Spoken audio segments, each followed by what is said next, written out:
नमस्ते दोस्तों, आज हम बात करेंगे अंटार्कटिका के बारे में। इस रहस्यमय महाद्वीप में आखिर क्या छिपा है, जानने के लिए वीडियो के अंत तक जरूर बने रहिए।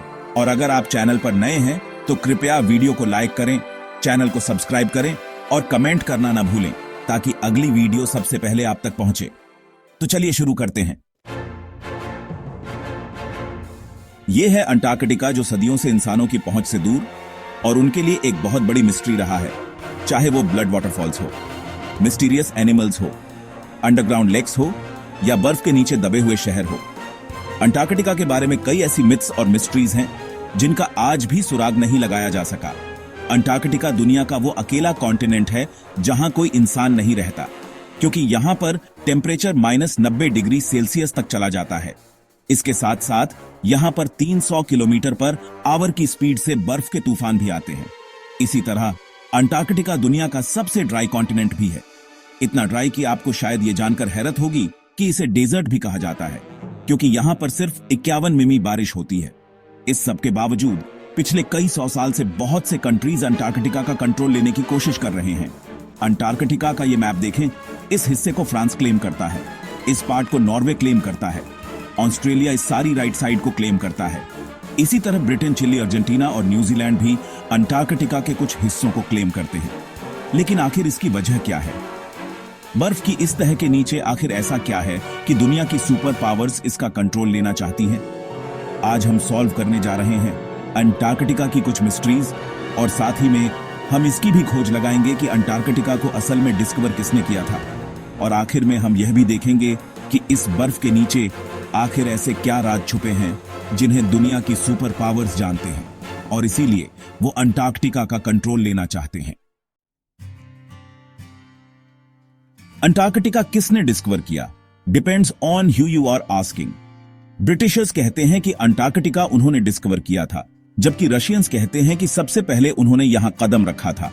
लेकिन अंटार्कटिका का जिक्र आज से कई हजार साल पहले ग्रीक फिलोसोफर एरिस्टोटल ने किया था, जब उसने कहा कि जमीन गोल है और नॉर्थ और साउथ पोल एक दूसरे के मिरर इमेजेस हैं। 2021 में रॉयल सोसाइटी ऑफ न्यूजीलैंड की एक स्टडी पब्लिश हुई, जिसमें यह कहा गया कि इधर ऑस्ट्रेलिया के पास पॉलिनेशियन आइलैंड्स पर रहने वाले मौरी लोग शायद पहले इंसान थे जो 7वीं सदी में अंटार्कटिका पहुंचे थे, क्योंकि उनकी पुरानी कहानियों में एक ऐसे बर्फीले कॉन्टिनेंट का जिक्र मिलता है जो जमीन की सदर्न साइड पर है। खैर, रिकॉर्डेड हिस्ट्री में ब्रिटिश ऑफिसर जेम्स कुक वो पहला यूरोपियन था जो अंटार्कटिक सर्कल क्रॉस करके इधर अंटार्कटिका के पास पहुंचा। लेकिन वो अभी अंटार्कटिका से 130 किलोमीटर दूर ही था कि उसने अपनी शिप वापस मोड़ ली, क्योंकि उसे अंटार्कटिका तो नजर नहीं आया, मगर पानी में तैरते हुए आइसबर्ग्स जरूर नजर आए, और समुद्र के तेवर ऐसे थे कि शिप को आगे लेकर जाना बहुत खतरनाक था। इसीलिए जेम्स कुक ने कहा था कि इस सदर्न कॉन्टिनेंट तक पहुंचना इतना खतरनाक है कि शायद ही कभी कोई इंसान यहां तक आए। कैप्टन कुक के बाद और भी बहुत से लोगों ने अंटार्कटिका डिस्कवर करने की कोशिश की, मगर वो कामयाब नहीं हो सके। फिर 19वीं सदी के आते ही इकोनॉमिक डोमिनेंस के लिए कंट्रीज के बीच एक कंपटीशन शुरू हो गया। दुनिया अब एक न्यू वर्ल्ड ऑर्डर की तरफ बढ़ रही थी। रिसोर्सेज और नए ट्रेड रूट्स डिस्कवर हो रहे थे, इंडस्ट्रीज लग रही थी। हर कंट्री आने वाली नई सदी में सुपर पावर बनना चाहता था, और इसीलिए एक्सप्लोरेशंस उरूज पर थी। ऐसे में 1819 में रशियन एम्पायर ने रशियन एक्सप्लोरर फेबियन वन बेलिंगहाउजन को यह टास्क दिया कि वह पूरी दुनिया के गिर्द चक्कर लगाए और नई कंट्रीज और कॉन्टिनेंट्स डिस्कवर करें। 1820 में फेबियन ने कैप्टन कुक की प्रेडिक्शन गलत साबित की और यहां सदर्न ओशन में पहुंचकर अंटार्कटिका को बहुत करीब से देखा। गो कि उसने अंटार्कटिका पर कदम नहीं रखा था, मगर उसे मॉडर्न हिस्ट्री का वो पहला इंसान कहा जाता है जिसने अंटार्कटिका को देखा था। फिर 1900 से 1920 के बीच बहुत से एक्सप्लोरर ने अंटार्कटिका का रुख किया। British explorer Robert Falcon Scott 1911 में अपनी टीम के साथ अंटार्कटिका पर उतरा और तकरीबन 400 माइल्स तक आगे गया, मगर फिर खराब मौसम और भूख की वजह से उसे वापस पलटना पड़ा। लेकिन वापसी का यह सफर बहुत ही भयानक साबित हुआ। स्कॉट और उसकी टीम सख्त सर्दी और बर्फानी तूफान में फंस गए और इन सब की मौत हो गई। फिर वर्ल्ड वॉर 1 के बाद बहुत सी कंट्रीज ने यहां अपनी टीम्स भेजी और इस कॉन्टिनेंट को क्लेम करने की कोशिश की। 1939 में हिटलर के कहने पर जर्मन एयरफोर्स ने यहां नासी फ्लैग्स भी गिराए ताकि इस एरिया को नासी जर्मनी के कंट्रोल में दिखा सके। वर्ल्ड वॉर II के बाद बहुत सी कंट्रीज ने यहां अपने रिसर्च स्टेशन सेटअप किए और यहीं से फिर अंटार्कटिका के बारे में मिस्टीरियस डिस्कवरीज होना शुरू हुई। सबसे पहली और बड़ी मिस्टीरियस डिस्कवरी यह है कि किसी जमाने में अंटार्कटिका पर बर्फ नहीं बल्कि घने जंगल थे। इंपीरियल कॉलेज ऑफ लंदन के साइंटिस्ट्स के मुताबिक उन्हें यहां फॉसिलाइज्ड वुड मिली, जिससे पता चलता है कि करीबन 90 मिलियन ईयर्स पहले अंटार्कटिका एक गर्म कॉन्टिनेंट था जहां पर घने जंगल होते थे। इसके अलावा उन्हें यहां कुछ ऐसे इंसेक्ट्स के फॉसिल्स भी मिले जो सिर्फ गर्म इलाकों में होते हैं।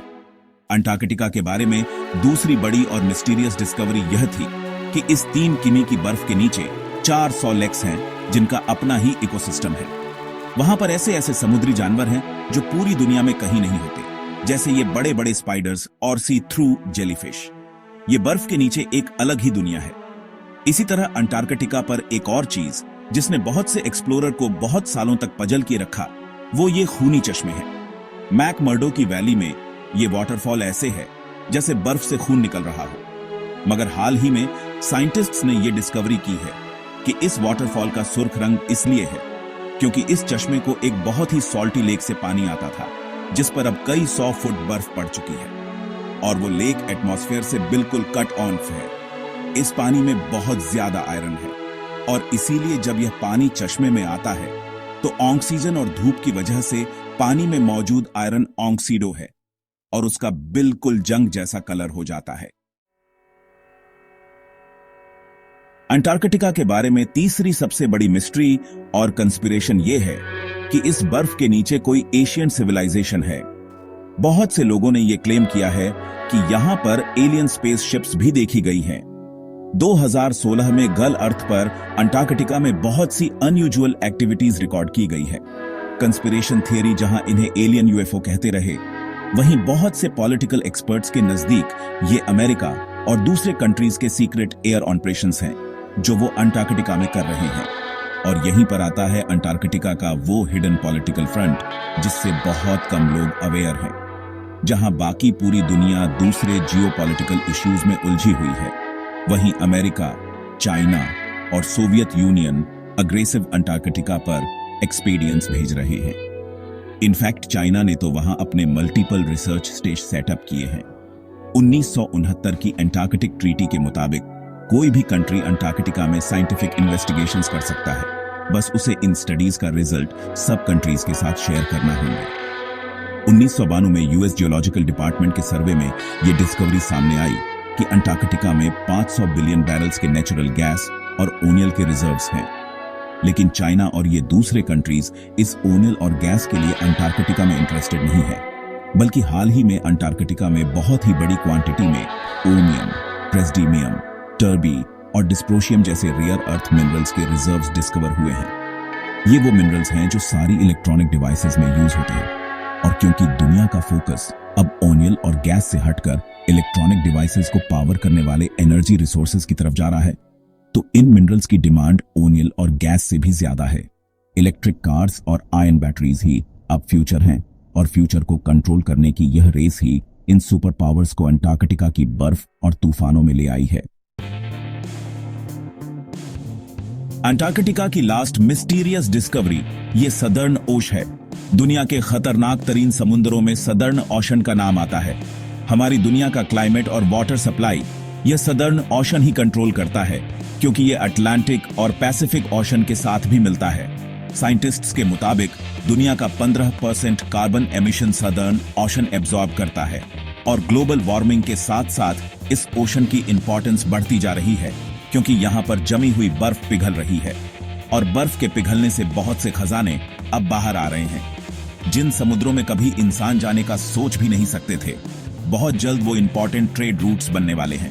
अंटार्कटिका पर अब भी बहुत सी स्टडीज चल रही हैं, और हू नोज कि आने वाले टाइम में और क्या मिस्टीरियस चीजें अंटार्कटिका के बारे में डिस्कवर होंगी। ये है वो सारे सोर्सेज जहां से हमने इस वीडियो के लिए कंसल्ट किया है। द वर्ल्ड फैक्ट्स, जहां हर फैक्ट सिर्फ जानकारी नहीं, एक झटका होता है। वीडियो पसंद आया हो तो लाइक करें, शेयर करें और सब्सक्राइब करके बन जाएं हमारे फैक्ट फैमिली का हिस्सा। अगली वीडियो में फिर मिलेंगे, तब तक सोचते रहिए, क्या ये सब सच में मुमकिन है?